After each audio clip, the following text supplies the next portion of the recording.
enquanto eles entregam aí o carnê, Romanos capítulo 8.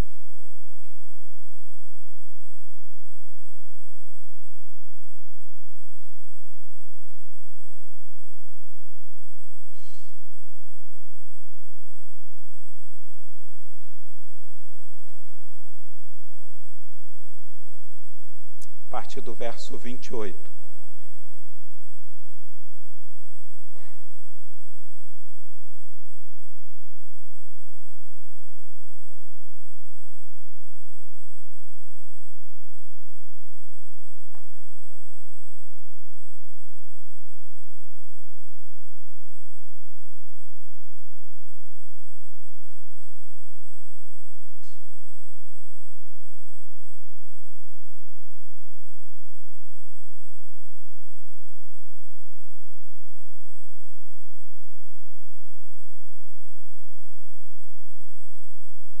Todos acharam? Palavra do Senhor, um texto bem conhecido nosso, diz assim: sabemos que Deus age em todas as coisas para o bem daqueles que o amam, dos que foram chamados de acordo com o seu propósito. Pois aqueles que de antemão conheceu, também os predestinou para serem conformes à imagem de seu Filho, a fim de que ele seja o primogênito entre muitos irmãos. E aos que predestinou também chamou, e aos que chamou também justificou, e aos que justificou também glorificou. Que diremos, pois, diante dessas coisas? Se Deus é por nós, quem será contra nós? Aquele que não poupou seu Filho, mas o entregou por todos nós, como não nos dará juntamente com ele de graça todas as coisas? Quem fará alguma acusação contra os escolhidos de Deus? É Deus quem os justifica. E quem os condenará? Foi Cristo que morreu e mais, que ressuscitou e está à direita de Deus. E também intercede por nós. Quem nos separará do amor de Cristo? Será a tribulação, ou a angústia, ou a perseguição, ou a fome, ou a nudez, ou o perigo, ou a espada? Como está escrito: por amor a ti somos entregues à morte todos os dias. Somos considerados como ovelhas destinadas ao matadouro. Mas em todas essas coisas somos mais do que vencedores, por meio daquele que nos amou.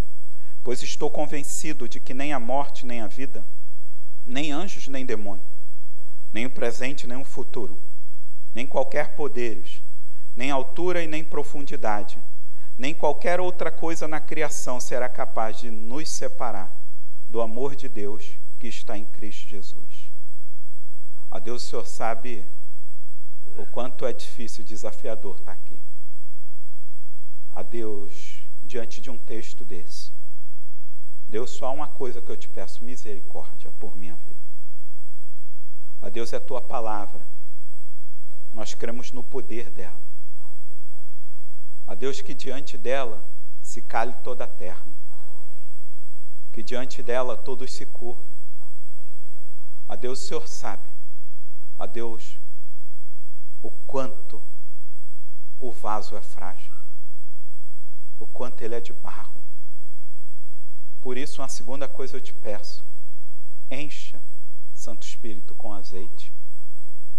Encha com azeite até transbordar. Encha com azeite até transbordar. Deus, o Senhor sabe que por nós mesmos nada podemos fazer. Por isso, ó Deus, uma terceira coisa eu te peço: Deus, naquilo que eu falhar, que eu pecar, que eu errar, que o teu Santo Espírito que está aqui intercedendo por nós fale à tua igreja. É a minha oração em nome de Jesus, meu Senhor e Mestre. Amém e amém. Mesmo não parecendo, Deus está do nosso lado. Mesmo não parecendo, Deus está conosco. Sabe, nessa caminhada, em muitos momentos, parece mesmo que Deus não está conosco. E um dos momentos mais agoniantes na Bíblia, Cristo Jesus, Santíssimo Deus, nosso Salvador, tomado pela circunstância que o cercava, diz: Deus meu, por quê? Na Nova Jerusalém, a versão diz: Deus meu, por que me abandonaste? Por que me deixaste? Sabe, mesmo não parecendo, Deus sempre está ao nosso lado. Mesmo que os nossos olhos não percebam, Deus está sempre do nosso lado. Mesmo que as situações sejam totalmente contrárias a você, Deus está do nosso lado. Mesmo que pareça que você vai ser abatido e destruído, Deus está do seu lado. Deus não se aparta da sua igreja. Deus nunca pediu um palácio. Deus nunca pediu um palácio a Deus, nem a homem nenhum. Mas um dia um homem ousou construir um palácio para Deus e ele disse: eu vou construir porque Deus vive numa tenda, numa barraca, numa barraquinha, eu vou construir um palácio. E Deus diz para o profeta: quem disse que eu te autorizei a fazer isso? Volte lá e diga a Davi: eu escolhi viver em tendas no meio do meu povo, eu escolhi viver com o meu povo. A palavra do Senhor diz em João capítulo 1, verso 14, que o Verbo se fez carne e habitou entre nós, veio tabernacular, morar entre nós. Mesmo não parecendo, Ele está com você. Mesmo que o diagnóstico seja contrário, mesmo que apareça mais um sinal da doença, mesmo que apareça mais uma porta, que mais uma porta vai se fechar, mesmo que pareça que você vai ser traído, Deus está com você. Então, com certeza, esse, que é um dos textos mais conhecidos, mais falado, mais adesivado no meio da cristandade, um texto trabalhado por todos nós, o apóstolo Paulo ele tem uma grande intenção: é mostrar que Deus está conosco. Sabe, esse texto é um texto que surge de uma caminhada interessante. O apóstolo Paulo ele começa o capítulo 1 da Epístola de Romanos, e é bem interessante que Romanos, alguns vão falar que é a nossa primeira teologia sistemática. É a nossa primeira teologia, é o primeiro compêndio de doutrinas. E, de fato, Romanos é uma base para muitos dos nossos pensamentos e das nossas práticas. E o apóstolo Paulo ele começa o capítulo 1 mostrando o que? O Evangelho, o poder do Evangelho, o que o Evangelho é, o que ele faz. E ele vai caminhando e mostra o caminho da justificação. Mostra no Evangelho capítulo 3 até o 5 que o pecado entrou sim por um homem, nosso pai Adão, mas a redenção também veio por um homem, Jesus de Nazaré. Então é por isso que somos justificados, é por isso que temos paz com Deus. Nós éramos inimigos, mas agora vivemos em paz com Deus. E por quê? Porque Ele operou uma obra poderosa. E a partir dessa justificação nós passamos a ter uma união com Cristo. O grande mistério, a união, Cristo em você, Cristo em mim, Cristo em nós. A união com Cristo. Não é uma união com uma igreja, não é uma união com um grupo, não é uma união com uma prática religiosa, não, é com Cristo. A epístola vem caminhando. Então são assuntos jurídicos, são assuntos técnicos, são assuntos teológicos, são assuntos sociológicos. Até que o apóstolo Paulo chega no capítulo 7. E o final do capítulo 7 parece que o apóstolo Paulo é tomado de um pavor que mexe com ele. E ele diz, ele grita, ele diz: olha, eu olho para mim e eu percebo uma coisa, eu quero fazer o que é bom, eu quero fazer o que é correto, mas eu não consigo.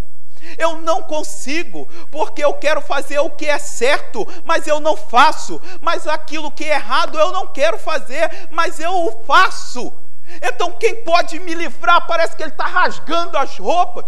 Quem pode me livrar do corpo dessa condenação? Quem pode? E é desesperador o escrito, mas ele dá um grito, um outro grito maior ainda do que o seu desespero. Ele diz: mas glória a Deus, porque em Cristo Jesus Ele nos libertou.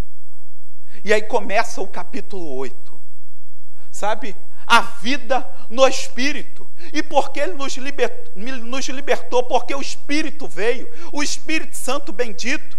Então todo o capítulo 8 é uma ação, é uma demonstração, é uma teologia do Espírito Santo, mostrando o poder. A vida no Espírito começa. Portanto, agora já não há mais condenação para os que estão em Cristo Jesus. Por quê? Por meio de Cristo Jesus, a lei do Espírito e a vida que Ele dá nos libertou. E Ele vai falar dessa vida no Espírito. Ele vai falar, e olha, é uma vida tão poderosa que nós não sabemos orar. Mas o Espírito intercede por nós com gemidos. É uma ação. E o Espírito testifica algo no nosso coração. Uma grande certeza, a maior certeza que um cristão pode ter, que ele é filho de Deus, porque o Espírito testifica com o nosso espírito, afirmando: Abba, Pai. Abba, Pai. Abba, Pai. Então vem todo um caminho sistemático. E aí chega o verso 28. Sabe, o verso 28, na Suma Teológica de Santo Agostinho, ele vai discorrendo, são mais de 400 páginas, ele vai discorrendo sobre teologia, aprofundando, tendo como o livro de Romanos como a sua maior base, a sua maior fonte, a sua fonte primária. E ele vai discorrendo, e cada assunto ele vai se aprofundando. Você imagina assim: nossa, que discernimento, que revelação, como diz o nosso pastor, na revelação. Só que chega um ponto na Suma Teológica dele que ele para. Ele não consegue escrever mais nada. Ele não consegue fazer mais nada. E ele escreve mais de 100 páginas só de adoração. Reconhecendo. Parece que foi isso que aconteceu aqui. Parece que é isso que acontece aqui. O apóstolo Paulo vem com todos esses conceitos, porque ele vai voltar a falar dos conceitos teológicos. O capítulo que os nossos irmãos que seguem o teólogo da Suíça gostam, o capítulo 9, e o capítulo 10, que os nossos irmãos que seguem o teólogo da Holanda também gostam, o capítulo 10. Ele vai voltar e ele só vai falar de prática no capítulo 12, mas aqui, no meio da sistemática dele, ele parou para fazer um caminho de adoração e louvor a Deus. Então isso aqui é uma obra fantástica, sabe? Ele traz uma atenção, ele para e diz: olha, atenção, prestem atenção, olha o que eu vou falar, olha algo que está acontecendo, olha algo que sabemos. E o apóstolo Paulo vai trazer 5 verdades inabaláveis sobre Deus. Nesses 12 versos, ele traz 5 verdades inabaláveis sobre Deus. Ele traz 5 afirmações incontestáveis. E ele faz 5 perguntas retóricas, sem resposta. Sem respostas. Sem respostas, ele faz essas 5 perguntas para o seu público, para essa igreja que está recebendo essa carta e para essa igreja que está aqui hoje. Mesmo não parecendo, Deus sempre está do nosso lado. Sabe, o apóstolo Paulo ele está prestes a enfrentar um dos imperadores mais carrascos que o império já teve, Nero. O apóstolo Paulo ele já foi traído. Ele já foi traído pelo que ele diz lá em 1 Coríntios, pelos falsos irmãos. O apóstolo Paulo já tomou surra. Naufrágio ele já passou por 3 quando ele escreveu isso aqui. Sabe, o apóstolo Paulo teve gente que o abandonou no meio de um julgamento. Ele vai falar: Demas, tendo amado esse mundo, me abandonou, me deixou sozinho. O apóstolo Paulo já perdeu dinheiro, já perdeu recursos, já foi dado como morto, está sem casa, está sem dinheiro, está numa cadeia. E ele diz: mesmo não parecendo, Deus está do meu lado. Mesmo não parecendo, Deus está do meu lado. Mesmo que tudo seja contrário, Deus está do meu lado. Ele para trazer certezas. Sabe, ele começa o verso dele trazendo convicções. Olha como ele começa o verso 28. Sabemos. O apóstolo Paulo, ele começa o verso 28 assim: sabemos. Nós sabemos. Ele diz: eu sei. Não, ele não fala eu sei, ele diz: vocês sabem, a igreja de Roma sabe. Não, ele diz: sabemos. Ele diz: olha, o grupo da liderança sabe. Não, ele diz: sabemos. Ele não diz: olha, as mulheres é que sabem. Ele diz: não, nós sabemos. Nós sabemos. O apóstolo Paulo, ele traz aqui um caminho que nos desafia a todos. Sabe, uma certeza. Ele começa com essas convicções, com essas verdades, e ele traz para a gente esse desafio, o desafio de saber, o desafio de entender. Mas o apóstolo Paulo não está falando de um caminho cognitivo. Não é algo que humanamente se aprende, não é algo que humanamente sabe, não é algo que a carne ensina. É uma convicção. Sabe, é algo que mexeu com ele, que mexeu com esses irmãos que estão ouvindo, recebendo a epístola. Por isso que ele diz: olha, sabemos, nós sabemos, há uma certeza, não há dúvida, a situação está caótica, são problemas terríveis, mas ele diz: eu sei. O casamento está um caos, mas ele diz: eu sei. Sabe, o que nos move nessa vida não é o que está ao nosso redor, mas aquilo que sabemos sobre Deus. Porque quando ele chega diante do julgamento, ele diz: pois eu sei que o justo juiz me dará a coroa da justiça. Eu sei. Sabe, meus irmãos, a convicção é a intérprete da vida. Sabe, é impressionante você pegar qualquer comentário sobre Romanos. Não existe comentário mínimo sobre Romanos. John Wesley fez um comentário mínimo sobre Romanos, só comentando notinhas, como um comentário não bíblico, mas devocional. Deu 50 páginas. Tem um comentário sobre Romanos que é escrito por esse homem, Karl Barth.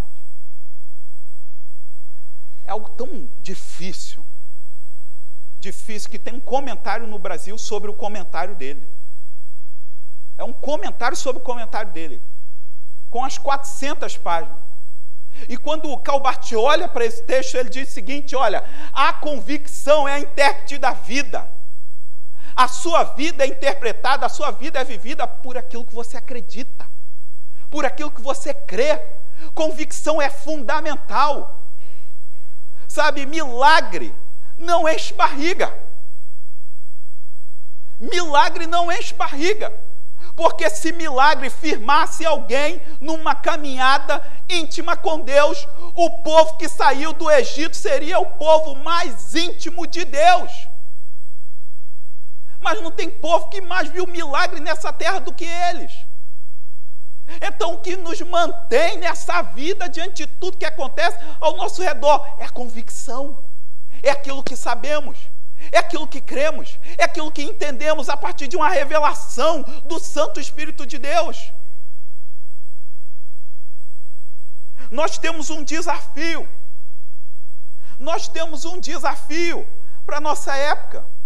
Se o iluminismo traz a ideia, a idade da razão, eu sou o que eu penso, eu sou o que eu sei. Sabe, a nossa época é a época da emoção. Com as muitas psicologias, você é o que você sente.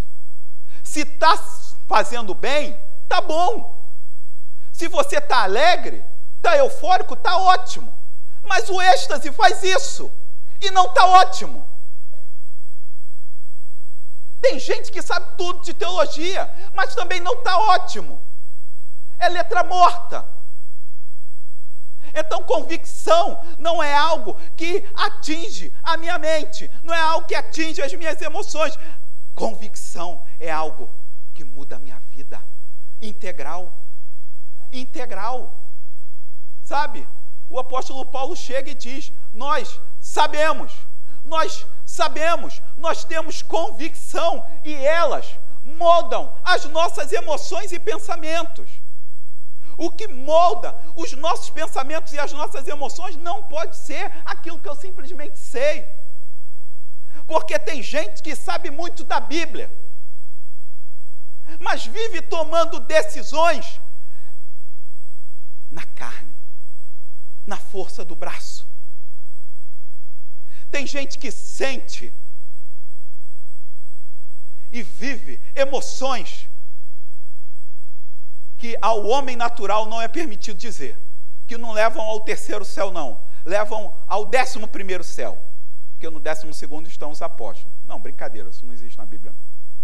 Mas levam a esse 11º céu, emoções radiantes, mas vivem em barcos furados, em relacionamentos promíscuos, fazendo coisas terríveis. É cheio do Espírito, mas vive mentindo. Entende tudo de Bíblia e teologia, mas vive fazendo esquemas políticos.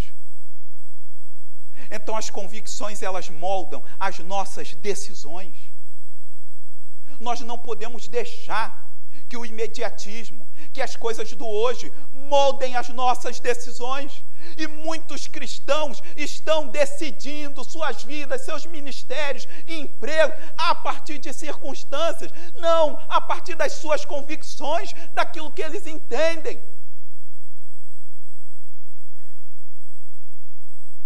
Porque se as decisões dos morávios fossem tomadas a partir do que eles estavam vendo, eles nunca iriam fazer o que eles fizeram.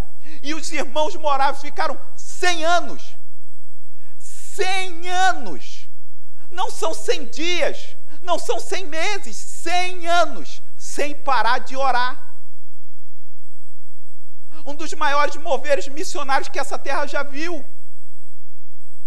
De meninos e meninas que se entregavam como escravos para evangelizar escravos. Como que nós vamos decidir coisas assim, se não for pelas nossas convicções? E infelizmente nós temos uma cristandade que sente muito, que pensa muito, mas não tem convicção. Porque quando alguém põe bomba no corpo, entra num lugar e explode pessoas, ele não fez aquilo porque ele achava alguma coisa. Ele não fez aquilo porque ele sentiu alguma coisa. Ele fez aquilo porque ele tem convicção de que se ele fizer aquilo, ele vive uma guerra santa. E ele vai para um paraíso. E ele vai desfrutar de uma honra que nessa terra não existe. Mas o povo de Deus tem perdido suas convicções. E é por isso que abrir uma casa às vezes é difícil. Reformar um sofá é difícil. Se lançar é difícil. Tudo é difícil porque nos falta convicções. Convicções que moldam nossas ações, as nossas movimentações, os nossos deslocamentos. Cada um sabe do seu relacionamento com Deus.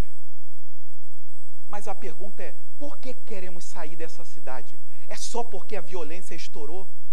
É só porque tudo está caro? Nós estamos querendo sair daqui, é porque Deus está mandando a gente sair daqui? É porque nós temos algo concreto? É por isso mesmo? Muitas das nossas ações não são por convicções.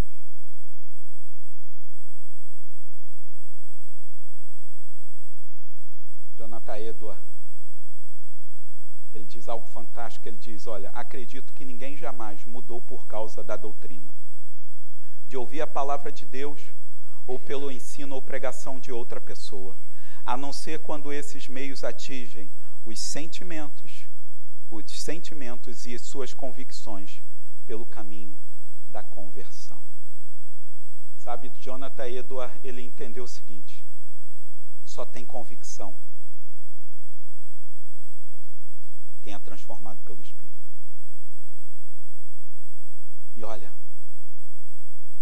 esse é um dos maiores teólogos congregacionalistas de matriz batista que nós já tivemos. Sabe, meus irmãos, se não for por esse caminho, não tem transformação. Não tem. A história cristã conta a história de um jovem chamado Elias Becker. Elias Becker nasceu no século XVI e ele foi filho de um famoso pastor inglês, um grande pastor batista inglês. E ele desde sempre foi rebelde, deu muito trabalho, envergonhou os pais, se envolveu com tudo que não prestava em Londres. O pai tinha controle, mentoreava, pastoreava. E quando ele completou 19 anos, para fugir da correção e da disciplina do pai, sabe o que ele fez? Vou para a Nova Colônia. E lá eu vou ser rico. Vou para os Estados Unidos da América. Com poucos recursos, pagou uma viagem só de ida. Nessa travessia de oceano, ele meditando consigo mesmo, ele teve uma brilhante ideia. Nossa, não tinha WhatsApp, não tinha nada, não tinha como levantar a ficha corrida dele. Ele falou, vou chegar lá e vou fazer, sabe o quê? Vou falar que eu sou pastor. O sobrenome eu já tenho. Já vou chegar numa igreja, foi para a Pensilvânia. Já vou chegar numa igreja, já vai ter casa pastoral. Chego lá. Você não tem ideia, ele desembarcou em Nova York, sabe como? Com roupa clerical. Chegou lá, se apresentou e foi falando para todo mundo lá no barco, olha, eu sou pastor, sou filho do pastor Becker. Nossa, você é filho desse pastor? Sou, também fui ordenado e consagrado. Olha, aqui tem igreja, tudo vazia sem pastor, olha, tem uma igreja aqui, tem a... Ele falou, tudo bem, vou pregar, vou ajudar os irmãos. Vou ajudar os irmãos. Colocaram ele na casa pastoral na Pensilvânia. E ele está lá, falou, daqui a pouco eu arrumo uma noiva, daqui a pouco outra, e ele pensava isso mesmo, e outra, e vou vivendo minha vida nessa colônia de bárbaros. Ele foi pregar um dia. A biografia dele diz que ele ficou expert em pregar os sermões do seu pai. E ele está pregando. De repente, ele cai. Ele cai. Ele cai de joelhos, se deparando com Romanos 8. Cai. E começa a chorar. A igreja corre. Teve um mal súbito. Morreu. Pum. Morreu. Chegam lá, ele está gemendo. E o pessoal, pastor, o que aconteceu? Ele vira e diz, eu sou um impostor. Eu sou um impostor. Eu sou um impostor. Eu sou um impostor. Ele sai dali, a liderança o leva para um pastor antigo a 40 quilômetros. Ele é mentoreado por esse pastor, ele é batizado, dá sua profissão de fé. 2 anos depois é consagrado como pastor e funda a Convenção Batista da Filadélfia. Foi um dos maiores plantadores de igreja batista que nós tivemos. Não é por saber, não é por sentir, é pelo caminho da transformação. Se não for, nós não entenderemos. Nós não entenderemos. Então, 5 verdades inabaláveis. Sabe, o verso 28 começa, sabemos. É por convicção, é por algo que sabemos. E aí, nesse verso, ele traz 5 verdades inabaláveis. E a primeira é, eu sei que Deus age. Sabe, algumas versões antigas, Almeida, corrigida e revisada, diz, eu sei que tudo coopera. Sabe, eu pego o caminho da Almeida, século 21, e da NVI, que diz, Eu sei que Deus age, porque não é só cooperar, não é pegar e falar, olha, vamos aproveitar isso que está acontecendo, para que isso de alguma maneira encaixe, dê certo, seja proveitoso. Não! O que o apóstolo Paulo diz que ele sabe é que Deus está agindo, Deus está em movimento, Deus não está parado, Deus está agindo. Deus é um Deus que sai, que vai até o seu povo, Deus é um Deus que larga o trono e vai até o mundo. Deus está agindo, Deus está em movimento. Ele diz, eu sei que Deus está se movimentando, não é a terra que está se movimentando, não é a constelação que está se movimentando, não são os homens maus ou os homens bons. Deus está agindo, Deus está fazendo, Deus está realizando nova todas as coisas. O livro do Apocalipse diz, lá no penúltimo capítulo, e eu vi aquele que está sentado no trono fazendo o quê? Nova todas as coisas. Deus continua fazendo coisas. Tem coisas que nós não descobrimos, nós não vamos descobrir, e Ele continua fazendo coisas. Ele está agindo. Ele está agindo na sua vida, Ele está agindo na igreja, Ele está agindo no meio do povo dEle, Ele está agindo agora na China, Ele está agindo agora no Vale do Jequitinhonha, Ele está agindo agora em presídios, Ele está agindo agora em clínicas de aborto. Ele está agindo, e Ele pode falar agora, menina, não faça isso, você foi abandonada pela sua família, você foi abandonada pelo pai dessa criança, mas eu não te abandonei. Ele está agindo. A primeira verdade inabalável é essa: Ele está agindo. Não desista, porque Ele está agindo ao seu favor, ao favor dessa igreja. Sabe, isso é inabalável, isso não mexe, isso não muda. Startou lá no Gênesis capítulo 1 e continua no Apocalipse, Ele agindo, e Ele vai continuar agindo para que cada propósito dEle venha se cumprir nessa terra.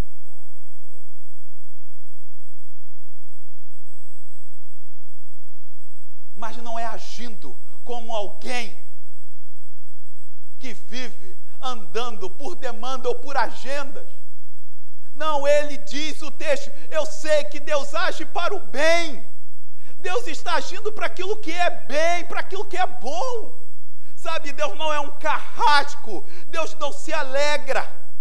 Sabe, não foi Deus quem fez o holocausto, não foi Deus que movimentou aquilo. Ele agiu na história e age para o bem, para o bem, para o bem, mostrando a sua bondade, mostrando o seu favor, mostrando, revelando a todos nós o Deus bondoso que Ele é, o Deus amoroso que Ele é.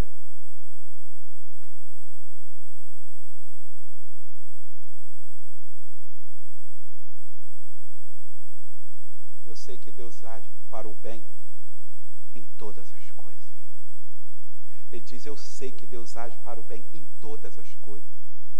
Sabe, não há história caótica, não há história terrível que Deus não venha agir para o bem em todas as coisas. Não há uma coisa antes, como diz o teólogo alemão, antes dele dizer, haja luz, ele disse, haja cruz, haja cruz.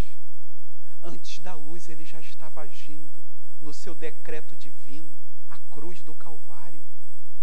Sabe, em todas as coisas. Em todas as coisas. Eu sei que é difícil. Eu sei que às vezes é difícil computar. Sabe, quando nós olhamos lá para a galeria dos heróis da fé de Hebreus, teve gente lá que não viu, que não entendeu, mas diz o texto no final, mas Deus preparou algo muito melhor. No sofrimento daquelas pessoas que foram cerradas ao meio, de gente que foi devorada por leões, de gente que foi perseguida, Deus preparou algo muito melhor para a sua igreja. Ele age em todas as coisas. Sabe, eu contei isso aqui. Quando nós vamos olhar, montar esse quebra-cabeça da nossa vida, nós vamos vendo Deus agindo em cada coisa, em todas as coisas. Uma viagem que eu não queria fazer. em 2014 ou 15, eu não lembro. Mas fui um caminho de reconciliação.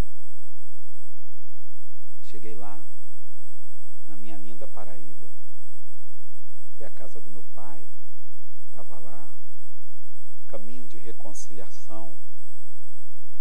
E eu lembro como que Deus usou a Renata, como que Deus usou a Nega para trazer essa verdade que Deus age em todas as coisas. E algumas vezes eu ficava pensando assim, poxa, se isso lá atrás não tivesse acontecido, a minha vida seria melhor. Eu creio que doenças, que problemas, falava assim, olha, se isso não tivesse acontecido, a minha vida seria melhor. Nossa, se a minha avó não tivesse feito isso com a minha mãe, se o meu pai não tivesse feito isso com a nossa família, olha, e esses cis acompanhando a gente, é difícil olhar para uma história de uma menina que sai do interior da Paraíba, que vem ao Rio de Janeiro num ato de rebeldia assim contra os pais, se relacionar com um homem que não era o indicado, não era a pessoa para ela. Com 17 anos, engravida, liga para casa, fala, mãe, eu estou grávida. E a mãe diz, eu não tenho filha rameira, para cá você não volta nunca mais. Uma menina de 17 anos. Saímos da maternidade Fernando Figueira. Eu e aquela menina de 17 anos. Ela sai da maternidade. E ela só tem uma reação, entrar no primeiro ônibus que parou na Praça 15. E lá foi nossa morada. E você olha e diz assim, que crueldade. Como pode uma mãe fazer isso? Como pode um pai permitir isso? Por mais que ela tivesse errado. E a gente andando lá, e um tio-avô falando, olha, aqui era a casa do seu avô. Aqui, esse lago aqui, ele construiu para sua avó. Olha, tudo destruído, tudo acabado, vendido. Olha, ali ficava a casa deles. E aí ele vira e aponta assim, naquela casa é que eles foram assassinados. Meu avô, minha avó, minha tia-avó, assassinados para roubarem mixaria deles. E olhando aquilo, daqui a pouco a Renata diz, olha, foi muito difícil a vida da sua mãe, mas com certeza, se ela estivesse ali, se você estivesse com ela, quem mata um idoso, mata uma menina e uma criança, né? A paulada. Eu falei, em todas as coisas Deus age para o bem daqueles que o amam. Em todas as coisas. É em todas as coisas, não só em alguma. Por quê? Porque Ele te ama. Porque Ele me ama. Sabe por que Ele saiu do trono? João 3,16 diz que Ele saiu do trono porque Ele te ama. Deus amou o mundo de tal maneira que deu, Ele se movimentou, Ele saiu do trono e Ele começou a fazer coisas por mim, por você. Por mim, por você. Porque Ele nos ama.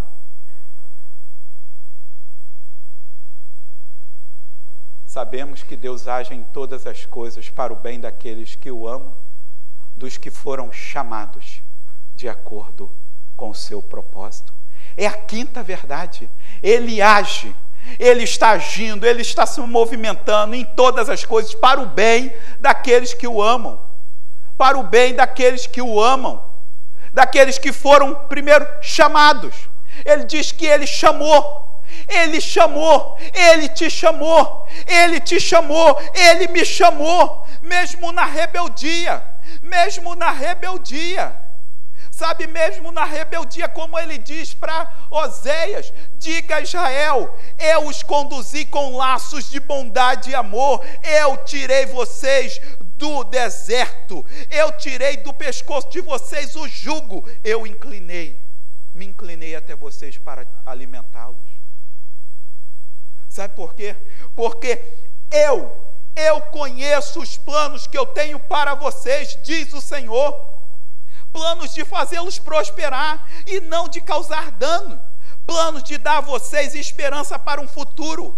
Então vocês devem clamar a mim. Virem a minha oração e eu vou ouvir vocês. Vocês vão me procurar e vão me achar quando me procurarem de todo o coração. Eu me deixarei encontrar por vocês, declara o Senhor, porque eu tirei vocês do cativeiro. Eu vou restaurar a sorte de vocês. Eu reunirei vocês em todas as nações, em todos os lugares. Eu trarei vocês para junto de mim, porque eu sei o que eu quero, eu sei o que eu desejo, e eu sei o quanto eu amo vocês. Sabe, em todas as coisas, porque Ele está nos chamando. É um chamado. Sabe, nós estamos aqui, não é porque é bacana ser batista, é bacana ser batista, mas não é por isso. Não é porque essa igreja é amorosa, é muito bacana uma igreja amorosa, mas não é só por isso. É bacana ter uma igreja saudável, teologicamente correta, eticamente, que vive a fé de uma maneira correta. Tudo isso é bacana, mas nós devemos estar aqui porque Ele nos chamou, porque Ele falou o teu nome: Maria, João, André, Luiz, Roberto, Ana, Ebenezer, Luiz Otávio, Josias, porque Ele chamou, e chamou pelo nome, e laçou, e trouxe para junto dele, e falou: fique comigo, ande comigo.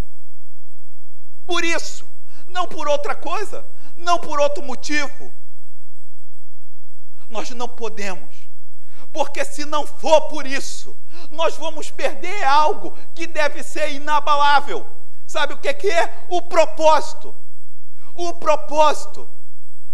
Sabe, quando você se apresenta no Brasil, o serviço militar é obrigatório. A França vai voltar a ter. Como um país mais ou menos não tão desenvolvido, estão copiando um país desenvolvido como o nosso, o Brasil. Então, eles vão voltar com o serviço militar obrigatório. Vão voltar. Quando você serve, militar não aposenta. Ele vai para a reserva. Depois da reserva, quando ele não pode mais trabalhar na reserva, alguma coisa aconteça, ele é reformado. Então ele não aposenta. Porque mesmo saindo do exército, até os 45 anos, se o exército me chamar, eu tenho que ir. Eu não posso falar: olha, eu não posso, agora eu sou pastor. Olha, agora eu ando com o Luiz Otávio, rapaz, o nome de Deus, eu não posso perder essa bênção, exército. Agora eu sou auxiliar numa igreja fantástica, maravilhosa. Agora eu sou marido da nega. Olha, agora eu tenho um filho. Quando eu estava aí, eu não tinha filho. Não existe isso. Se ele chamar, eu tenho que ir. Eu tenho que ir, porque existe um propósito atrás do chamado. Se nós não estamos aqui por causa do chamado, nós vamos perder o propósito. E é triste ver uma cristandade que está na igreja não porque foi chamada, mas é gente que foi assoviada. É gente que tristemente não sabe por que está nesse barco. É gente que tristemente não sabe por que vive essa vida que vive. É gente que não sabe mais nem por que veio o culto de manhã. É gente que não sabe mais nada, e é por isso que não tem propósito. Vive uma vida cristã sem propósito. Passa a vida toda sem propósito. É triste, porque não entendeu o chamado. E quem não entende o chamado não vai compreender o propósito. Por isso, se você veio porque você quer agradar os seus pais, porque você quer agradar o seu marido, porque você quer fazer isso ou aquilo, eu quero te falar: se tranque no quarto secreto e diga: eu só saio daqui quando o Senhor me marcar, quando o Senhor me ferir e mudar o meu nome de Jacó para Israel. Porque quando isso mudar, você vai compreender o propósito. Você vai compreender que você, como Jacó, não está aqui só para ganhar dinheiro, não está aqui só para se dar bem, não está aqui só para ter uma vida bacana. Não, você foi chamado para abençoar as nações, para mudar a vida de pessoas. Você é um canal de Deus, você foi justificado, a sua família não está perdida, você não é fruto do acaso. Deus te chamou. Levante e assuma o seu propósito. Levante e assuma o seu propósito. Sabe, nessa semana nós comemoramos 50 anos 50 anos da ação que teve em Selma. Se o reverendo Martin Luther King estivesse aqui, ele estaria completando 80 anos. Na sua última mensagem, no seu último sermão, antes dele ser assassinado, ele diz: eu sei que a longevidade é uma coisa fantástica, boa, maravilhosa. Como todos eu gostaria de ter, eu gostaria de experimentar, eu gostaria de desfrutar. Mas não foi para isso que eu fui chamado. Eu fui chamado para uma missão. E eu já agradeço a Deus porque os meus olhos viram a terra prometida. Meu irmão, que o teu propósito seja determinado por aquilo que está no céu, não por aquilo que a terra te oferece.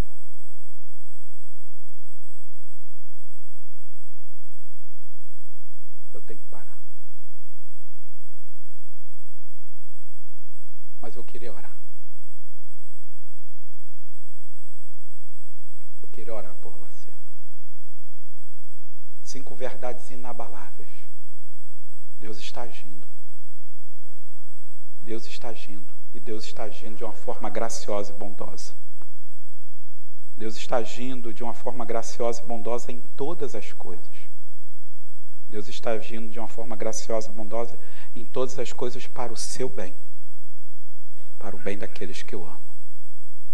Deus está agindo de uma forma graciosa e bondosa para o bem de todos vocês que o amam, porque você foi chamado e recebeu um propósito. Ele está agindo. Ele está agindo.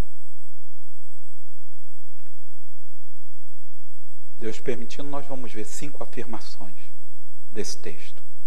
E depois 5 perguntas sem resposta.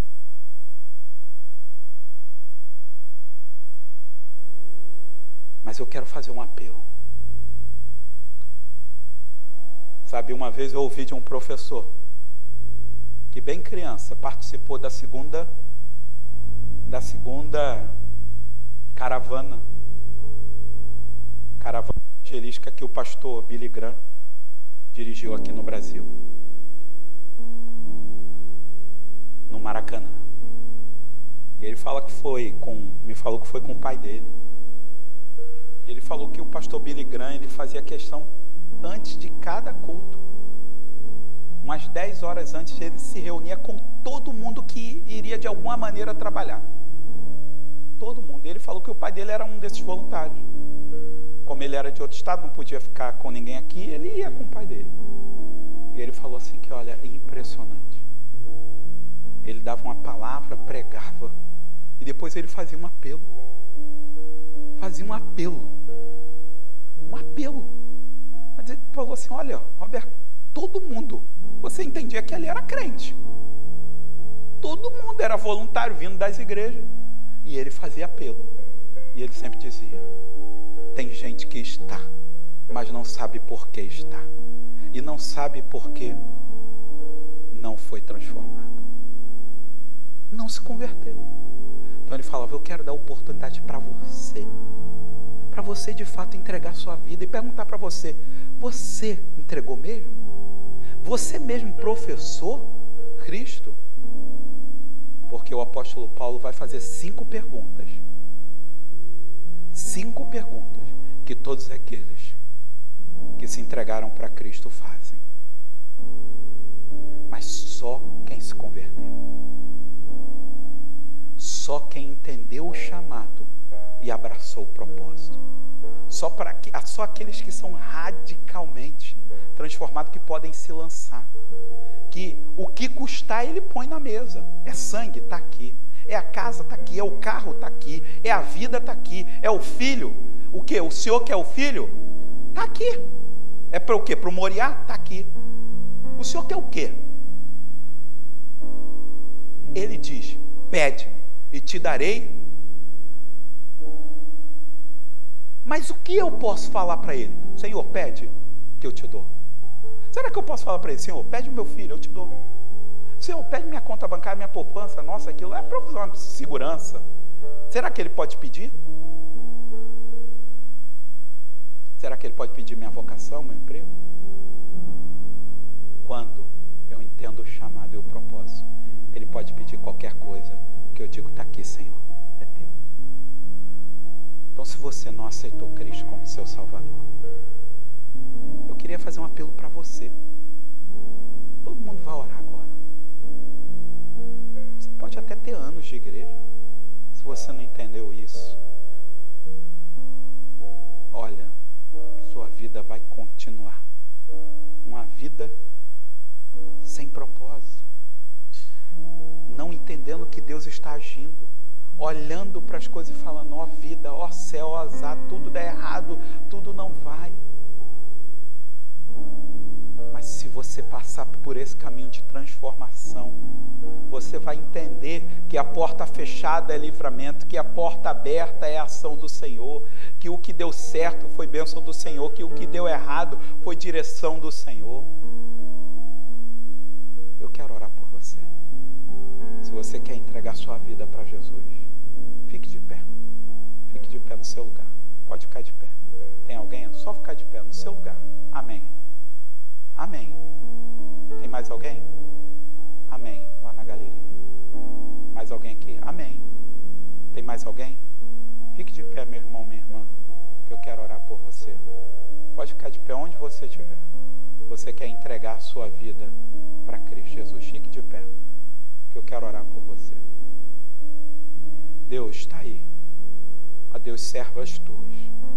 Eles estão falando, Deus, muda a minha vida. Eu quero entender que o Senhor está agindo. Eu quero entender que o Senhor está agindo em todas as coisas. E eu quero entender que todas essas coisas são para o meu bem. Porque o Senhor me ama e eu te amo. Eu te amo, Deus. É por isso que eu aceito o teu chamado. Eu aceito o teu chamado, eu te amo. O teu amor, o teu favor é melhor que a própria vida. É melhor que qualquer coisa que eu venha a ter, qualquer coisa que eu tenha. É melhor que tudo. É melhor que os meus filhos, é melhor que os meus bens, é melhor que a minha profissão. A tua graça é melhor que a vida. Então eu aceito o chamado e eu abraço o propósito. Aquilo que o Senhor tem para me fazer. Aquilo que o Senhor tem. Aquilo que o Senhor tem. Ó Deus, eu aceito. Eu aceito, ó Deus. Eu aceito. Eu quero fazer um segundo apelo para você que entendeu o chamado, que aceitou o chamado, mas que não tem compreendido o propósito. O propósito que Deus tem para a sua casa. Um dia, Deus chamou o nosso pai Abraão. E Deus falou assim com ele, Abraão, sai da tua casa, da tua família, da tua parentela e vem para a terra que eu vou te mostrar. Chamou. E Abraão fez o quê? Foi, obedeceu. E nesse caminho de obediência, Deus falou para ele, olha, e eu farei com que todas as famílias da terra sejam abençoadas por causa de você. Então talvez você tenha ouvido o chamado, atendeu o chamado, mas não compreendeu o propósito. O propósito que Deus tem para a sua casa, o propósito que Deus tem para você, tanto investimento, tanta coisa que Deus fez, e não consegue abraçar esse propósito, não consegue entender nem abraçar. Isso não é para o homem natural, isso é para o homem que foi transformado pelo Santo Espírito. Se você quer abraçar o propósito que Deus tem para você, fique de pé, que eu também quero orar por você. Você não está compreendendo, olha para a sua vida e diz, olha, eu hoje vejo, eu aceitei esse chamado, mas Deus, eu não estou no propósito, eu não sei o que fazer, eu não sei, mas eu quero. Se você quer entender o propósito, quer abraçar o propósito, fique de pé, que eu gostaria de orar por você. Eu gostaria de rogar a Deus pela sua vida. Na galeria, tem mais alguém? Fique de pé, igreja, que eu quero orar por você. Minha irmã, amém, que Deus te abençoe. Que Deus te abençoe, meu irmão, minha irmã.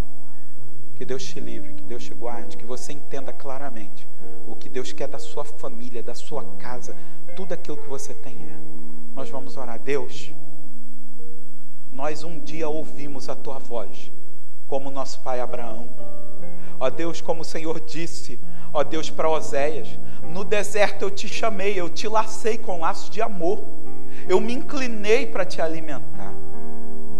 Ó Deus, mas tudo isso, ó Deus, não foi uma ação, ó Deus, para com alguém que estava necessitado, porque estávamos perdidos, à margem, lançados no inferno, ó Deus, condenados, e o Senhor foi lá no mercado de escravos e nos resgatou com um propósito, ó Deus, um propósito de sermos sal e luz desse mundo, de cumprirmos a tua vontade aqui, de cumprirmos, ó Deus, os teus desígnios aqui. E estão aqui pessoas falando: Deus, eu quero entender o teu propósito, eu quero compreender, eu quero vivenciar isso. Então ajuda os teus servos e as tuas servas, ó Pai, no nome de Jesus, é o que eu te peço. Amém e amém.